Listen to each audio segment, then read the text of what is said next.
On today's Locked On Texans podcast, B. Scott of Sports Talk 16 Radio joins the show to talk about his early impressions of the offense and the defense.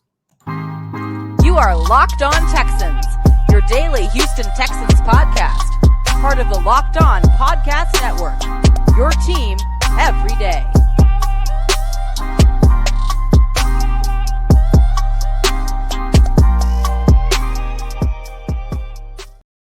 Welcome everybody to a Monday episode of the Locked On Texans podcast, a part of the Locked On Podcast Network, your team every day.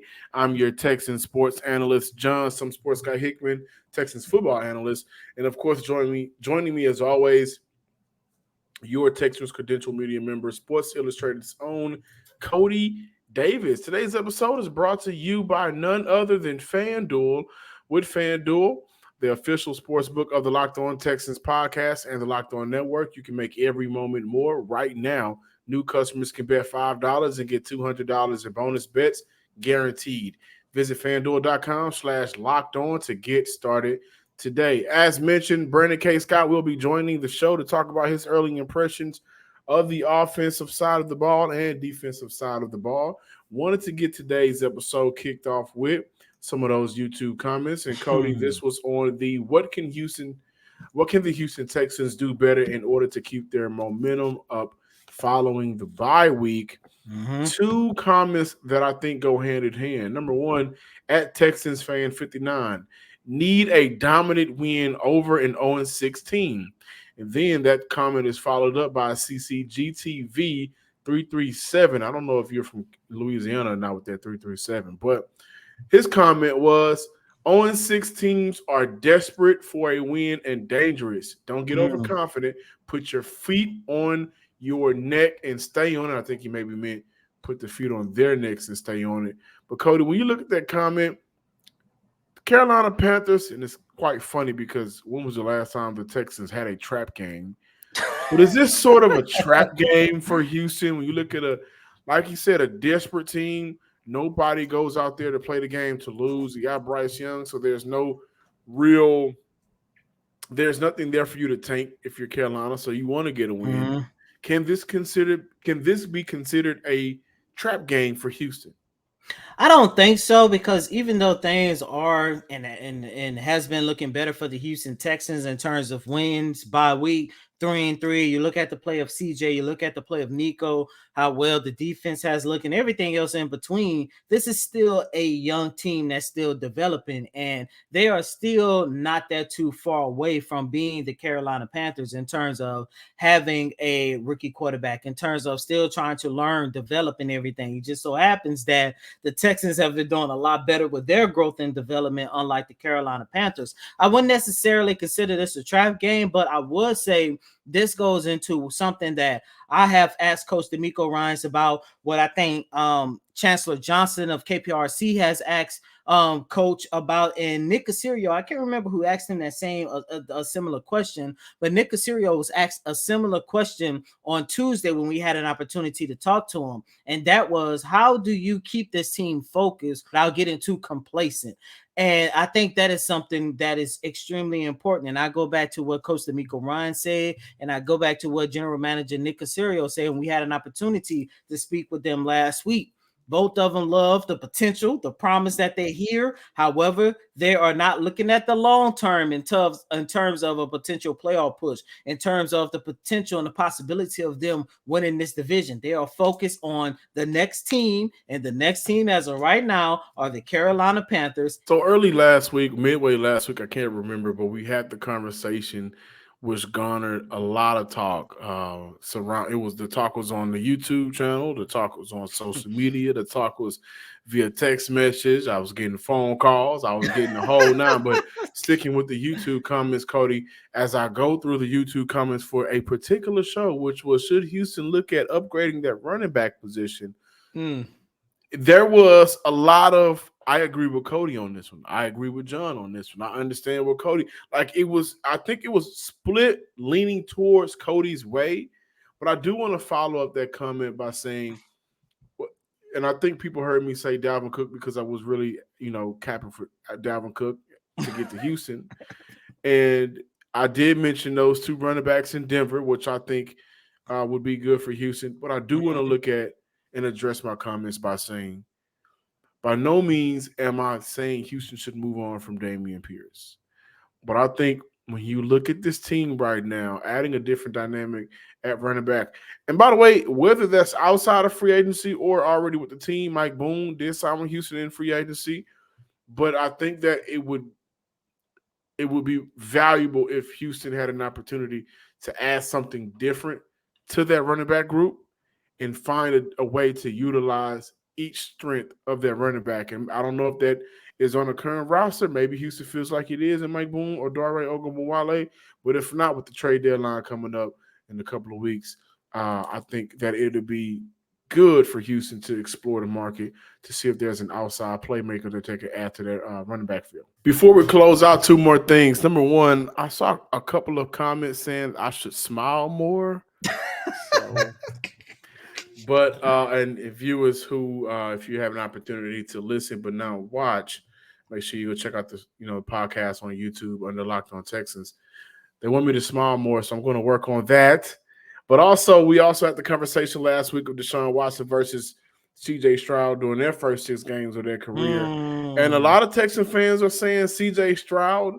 And guys, I just think y'all hate Deshaun. Rightfully so. Y'all deserve to just not like him as a player or a person, Deshaun Watson, however you feel. But you can't take away that electrifying 6-game run. So I think some of y'all just may be in y'all feelings. I don't know, man. That's why, like, to me, I'm not gonna lie to you, y'all listeners and viewers. I was split down the middle on which quarterback I thought was better 6 games into their careers. And that's why I say the one that broke the mold for me, I look back at Deshaun Watson's most legendary game as a rookie, the loss against the Seattle Seahawks. 4 touchdowns, 3 interceptions. And that's why I said in that show, if you replace Deshaun with CJ, knowing how he can protect the football, I think the Texans will come away victorious in that game. And I do believe that the Seahawks, and I know this is probably, John, I know you probably don't even remember this, but the Seahawks did score, I think, twice due to an interception that Deshaun Watson threw. So if you take away though, I'm gonna have to go back and look. Let me know in the comment section if I'm right. I don't know if it was 1 or 2, but if you just take away one of those interceptions, Texans get the dub, and it doesn't have that asterisk on it. So we shall see, man. We shall see. Well, CJ comes back off of his bye week this week to take on the number 1 overall pick in Bryce Young. I think that game, I hope the NFL finds a way to maybe put that on some prime time, maybe flex it, maybe not, probably not. It's an 0-16 versus a 3-3 team. But I did think that game should have been a primetime game to kick off the year. Got B. Scott on the other side to talk about his early impressions so far through the bye week.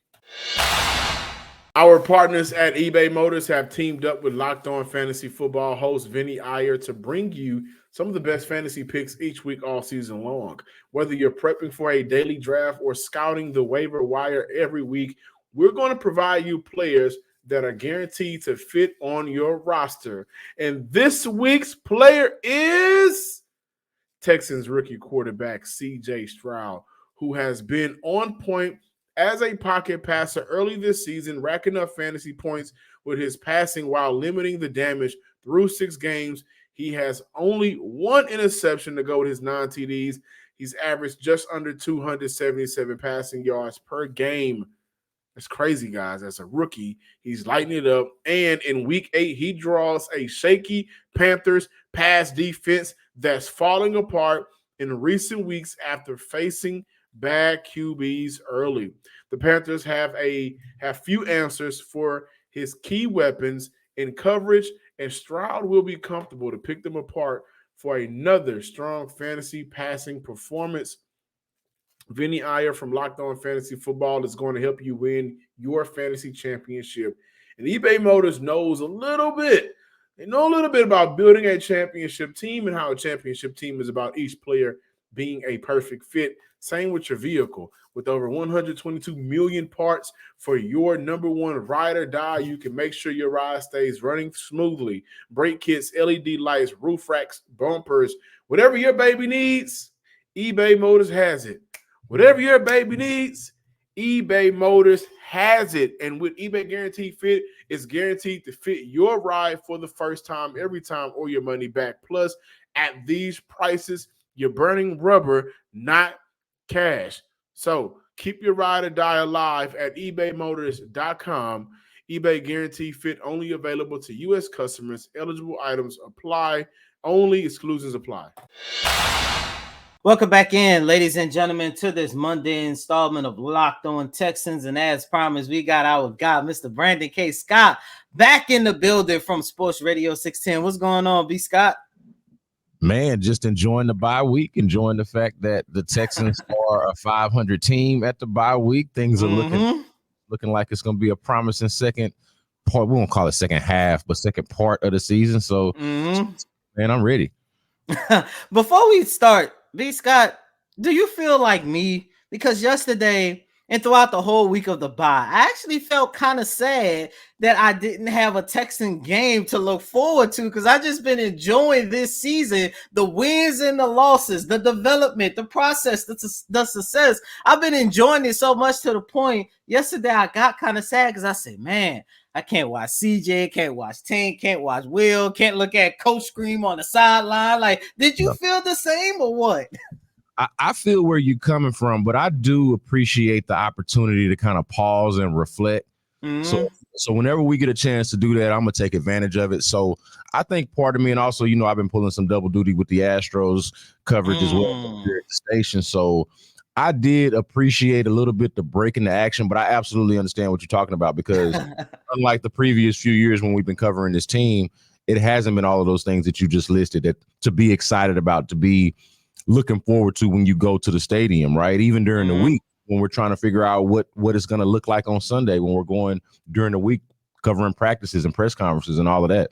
All of that is way more exciting than it used to be going up there the past couple of years. So I feel what you're saying, and I'll tell you what, I'm good with the break, but I'll damn sure be ready to have them back when they come back after that bye week, or to be past the bye week now. Yes.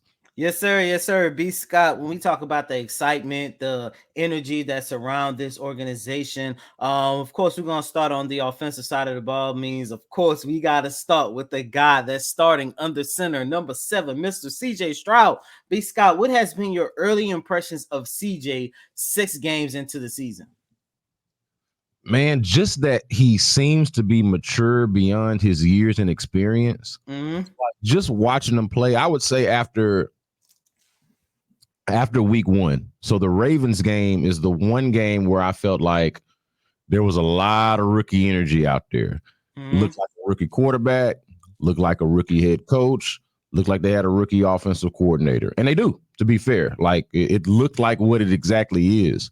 But ever since then, so let's call it the 5 games since the first one, man, he's just looked poised. The offense as a whole has looked at least well put together. I haven't had any super complaints, like maybe some nitpicking here and there about the play calling, but I haven't had like major complaints about the play calling. And CJ Stroud himself, man, at everything that basically they said he was in the scouting report, everything that you thought he was if you watched him at Ohio State, okay, accurate, not necessarily a mind-blowing athlete, but athletic enough to where he doesn't look like he doesn't belong. Like, you know what I mean? Like, he looks just fine, is able to escape the pocket, to move. The best thing he probably does is move within the pocket, right?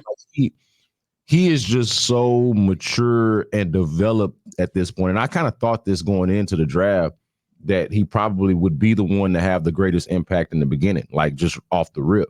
And it's been that way. And we'll see how it goes. Obviously, it's going to be CJ Stroud versus Bryce Young whenever we get back. So we'll see how everything goes. But, man, he's 4th in the league in passing yards. He's been excellent in third down situations. And I just feel like Texans fans should be really, really bullish on the situation right now. We talked about CJ. I want to ask you this next question. What have you been more impressed by? The production of the offensive line that you remember coming into the season? We had a lot of questions given the injuries that had taken place and the injuries that had taken place since the last time you've been on this show, or the production of the wide receiving core, another position a lot of people was kind of, wondering about, because we knew about the talent of CJ. However, when you looked at the wide receiving core coming into the season, it was like, okay, does CJ Stroud has enough help in order to make this offense thrive? Yeah, that's a good question, man, because I would say if you're asking what's more surprising, it'd probably have to be the offensive line because of all of the injuries.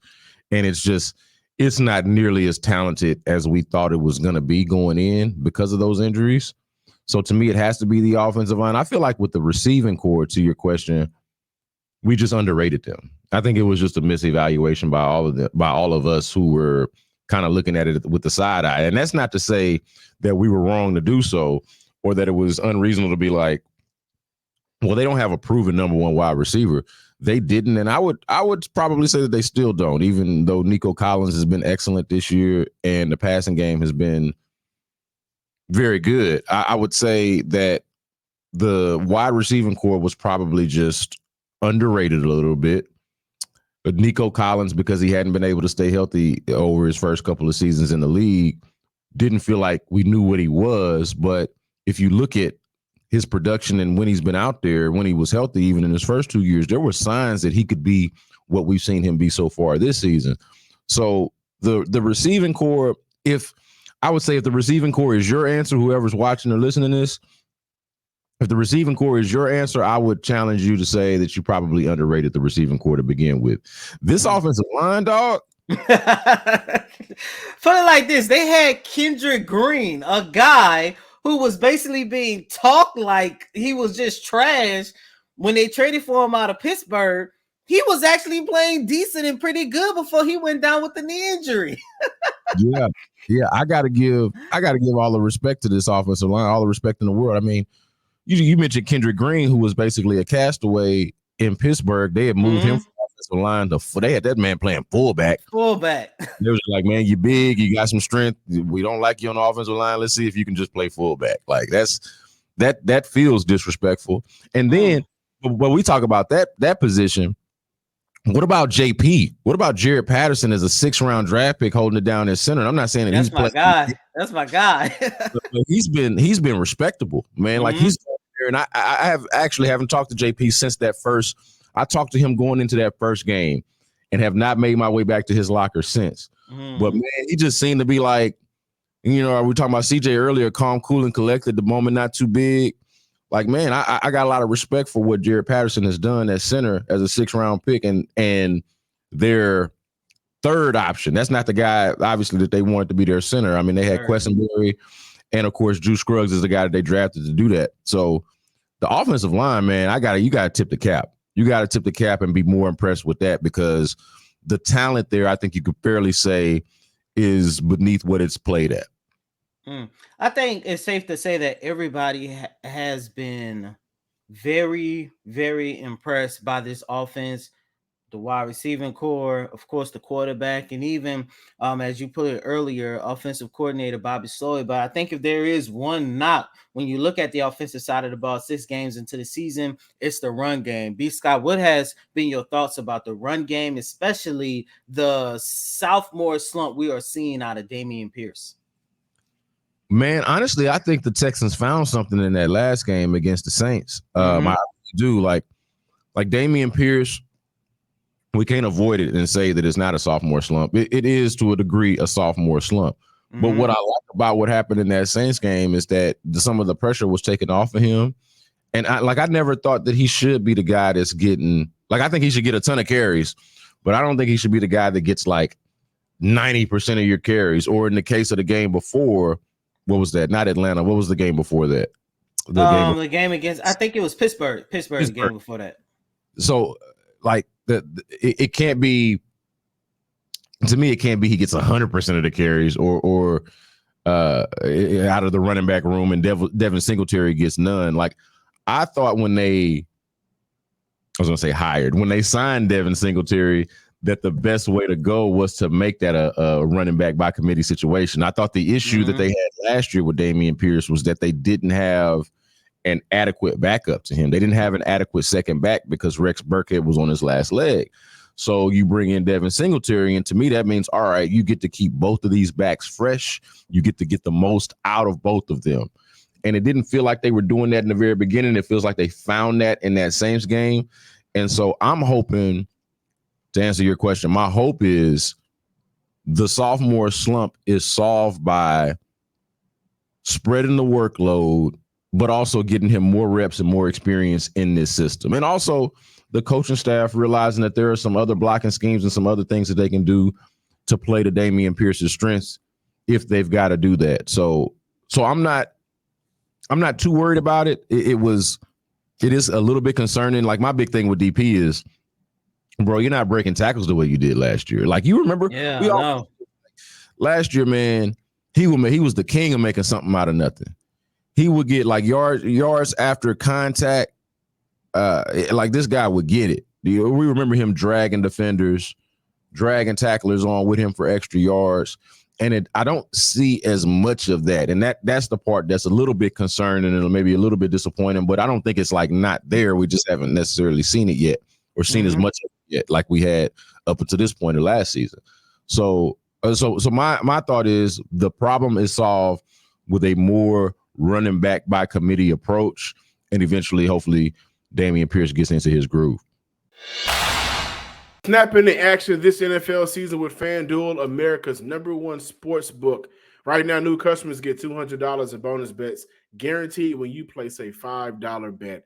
That's $200 in bonus bets, win or lose. If you've been thinking about joining FanDuel, then there is no better time to get in on the action than right now. The app is super easy to use. There's a wide range of betting options, including spreads, player props, over-unders, and more. So visit FanDuel.com/lockedon and kick off the NFL season right now. FanDuel is the official partner of the NFL. Welcome back in, ladies and gentlemen, to this Monday installment of Locked On Texans. B. Scott, we talked about the offense already, but let's switch over and look at the defense. What's been your top takeaway about this Houston Texans defense, led by head coach / defensive coordinator / developmental coach DeMeco Ryans and his swarm mentality? Respect to the swarm mentality, but this defense for me has breathed life into the cliche of bend but don't break. That's an interesting take. Don't break. I mean, that's what they've been, though, right? I mean, to me, when you look at this defense, they'll give up some yards. They'll give up some big plays. There'll be some moments where you're like, man, I wish the coverage was tighter. Or I remember in this last game, I'm thinking in this Saints game, I'm like, in the beginning of it, I'm like, man, when's that defensive line going to show up?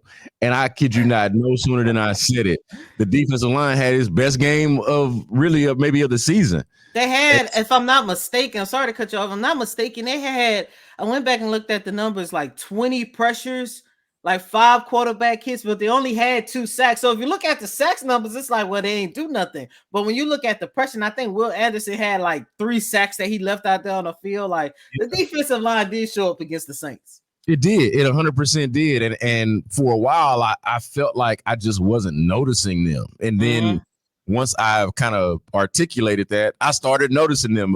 Pure coincidence. Obviously, they're not like down there waiting on my tweets to start performing or anything like that. Yeah. But that is the way it felt in the moment. It was like, this tweet didn't age well, but I wasn't lying at the time. Like it did feel like they were kind of just there.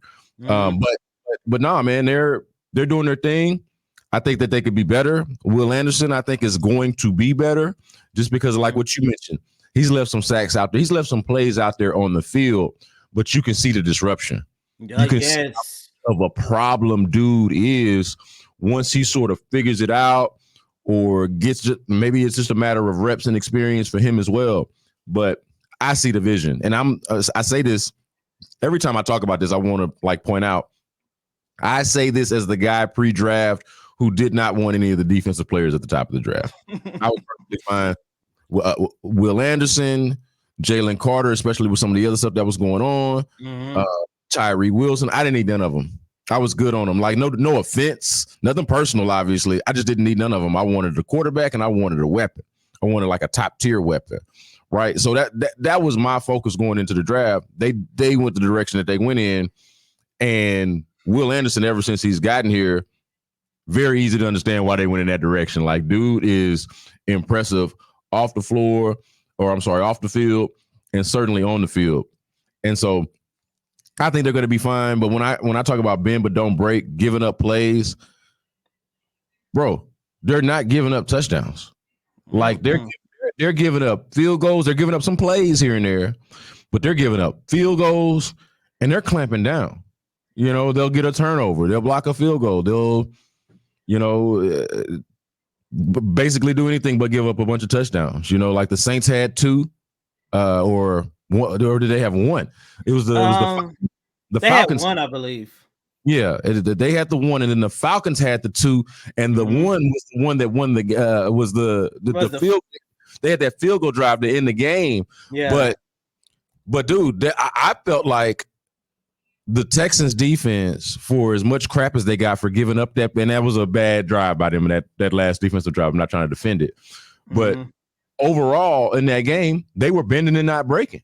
They were giving them a chance to win the game, and it was the offense that didn't come through in that particular game to me, or at least didn't come through enough, getting those turnovers and not turning them into anything, coming away with just a field goal after a couple of fumbles and things like that. Like all those 3 and outs in the second half. Like, the defense to me is a huge reason why the Texans are in a position at 3-3 to compete for this division after the bye week. It is because of a couple of things.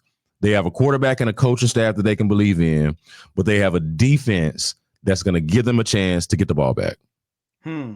B. Scott, this team dealt with a lot of injuries since training camp. On the defensive side of the ball, unfortunately, it's been the same. Who's been more impressive in terms of stepping up to help fill those voids? Shaq Griffin. I understand when you look at his track record in Seattle, you're looking at a Pro Bowl caliber player.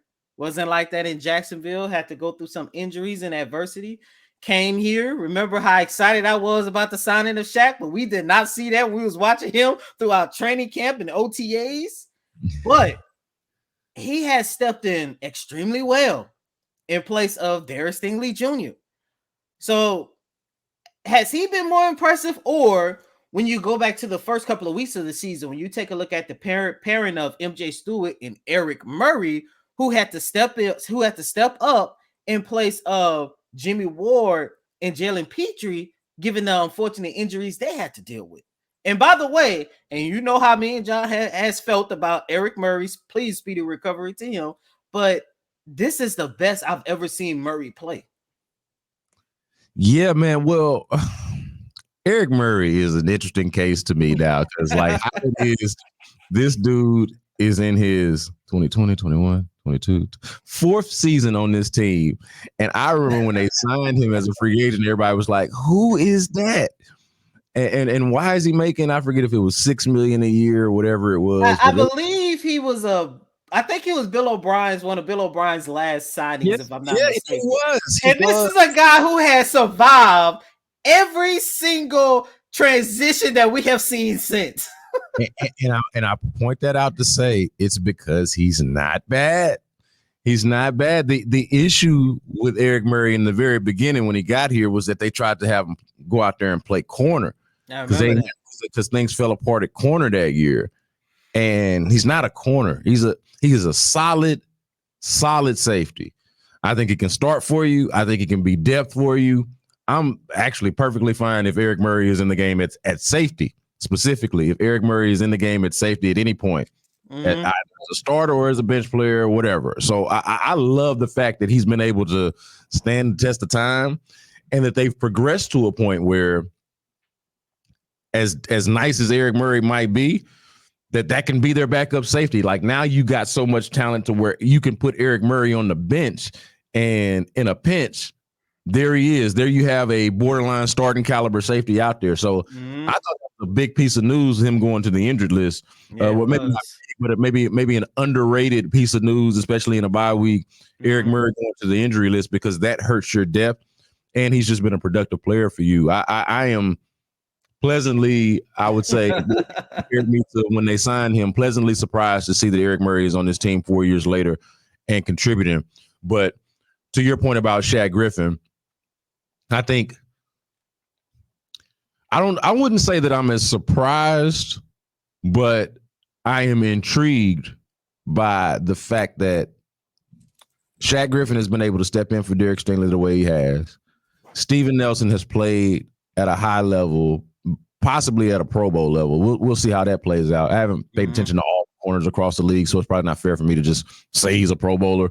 But I got a tough time thinking that whoever is a Pro Bowler, he ain't playing on their level right now. You know what I mean? Yeah. Like he's playing at that high of a level. But with Shaq Griffin, is it bad that I'm uncomfortable by the fact that Derek Stingley's been gone and they've only missed him but so much? Like they only missed Derek Stingley to me when Shaq Griffin went down. And it's like, oh, they don't have their starter or their backup. Now that matters. But when Shaq's in the game, it's like, oh man, did they really need to use that number 3 pick on a corner? And I'm saying that in retrospect. I was all I told y'all earlier, wasn't necessarily all for the Will Anderson thing. Glad they did it, but wasn't necessarily all for that. I was all in on Derek Stingley the year before. I remember. Yeah, man, I was all in on that. So now I'm looking at it like, oh man, what all could you have done with that number 3 pick? You know, there are a couple of receivers in the league right now that were drafted later on in that round that I would have been perfectly fine taking number 3 overall and would look great. CJ Stroud.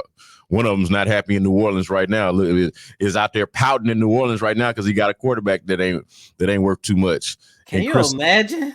Can you imagine if you reunited Chris Olave and CJ in Houston? Oh my God. Man, between Chris Olave in New Orleans and Garrett Wilson with the Jets, I look at those guys and I'm like, forgot about Wilson. Man, they could have had either one of these cats, and I'd be happy with it. Either one of them two. Yeah. You know.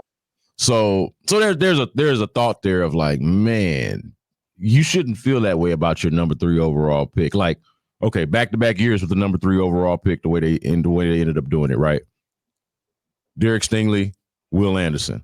I feel like even with Will Anderson not getting sacks the way everybody wants him to, not putting up the numbers, the simple numbers, there are some advanced numbers that support him, but like the basic statistics that people want him to put up, like sacks, I still feel like if he ain't in the game or if he misses a significant stretch of game, it's going to make a difference, and you'll notice it. You'll be able to see, be like, man, they sure could use Will Anderson out there. Like, man, we like Dylan Horton and Jonathan Grenard, but Will Anderson, they sure could use him out there. It has not felt that way with the Stingley absence, and that's probably more surprising to me than anything. And from a positive standpoint, you can say that just speaks to Shaq Griffin stepping up and playing like a starter. So shout out to that. That's cool. But yeah, man. Overall, though, I guess that's nitpicking at this point. Like, it's funny. I can talk all of this and say this about Stingley, and of course, we know Kenyon Green's missing the season. But how cool is it when you get the head coach right and you get the quarterback right? It almost don't matter if you whiff on 2 first-round picks in 1 year. That's the crazy part about it, man. They might have, and that it might not even matter. Brandon K. Scott from Sports Radio 610. Brandon, really quick, where can our listeners follow you at on all your social media platforms? Do you still do the B-Block podcast now that you got the H-Town Hoops podcast? Because you got the Rockets starting up. Their season start up this week. And at the time of this recording, let me just get this out the way now. At the time of this recording, the Houston Astros have not played Game 6. So, hopefully, by the time you guys hear this, you will be celebrating another birth to the World Series. But as of right now, B. Scott will be on the scene for either Game 7 or the start of the World Series. So, B. Scott, please be sure to tell all of our listeners and viewers where can they follow you at on everything. Yeah, so at Brandon K. Scott on Twitter or X, whatever y'all. I'm a mama name of Twitter. I'm gonna call it Twitter. So at Brandon K. Scott on Twitter /X and at B Scott from Hiram Clark on Instagram. But real quick, I'm glad you asked about the B Block because the plan was to relaunch the B Block. And I've been through some things in real life, but the plan was to relaunch the B Block on November 1st. That plan could be pushed back a little bit depending on how things go with the Astros. So just stay tuned on that. That's a good thing, by the way. Yeah, it's a good thing. So either the B Block is coming back November 1st at the earliest and November 8th at the latest. I want to put that on the record right now. And even having it on the record is going to hold me accountable. So all the more reason to say it out loud. Either November 1st, and if the Astros are still doing their thing, then we're going to push that thing back to November 8th. But I'm very much looking forward to it, very much excited about it, bringing the B Block back. There's going to be a couple of changes to it as well, so I'm looking forward to that. But, of course, the H-Town Hoops podcast that I do with Adam Spillane, the Rockets podcast, y'all can find that wherever you get your podcast. And I am on Sports Radio 610 now doing a Texans report. Should mention this. I do a Texans report on Sports Radio 610 at 4:40 on every Wednesday. So that's 4:40 Central Time on Sports Radio 610, The Drive with Sterner and Hughley, 4:40 p.m. Central Time every Wednesday. Y'all can check me out. And, of course, I've been doing In the Loop, 11 o'clock a.m. Central Time, of course, on Thursdays. So y'all can check me out Wednesdays and Thursdays on Sports Radio 610. Sounds good. And as always, I'm your host, Cody M. Davis. Please remember to follow me on Twitter at Cody Davis _24. Once again, that's Cody COTYDAVIS _24. And please be sure to check out my co-host, John, some sports guy Hickman at John _Hickman 12. Until next time, ladies and gentlemen, peace.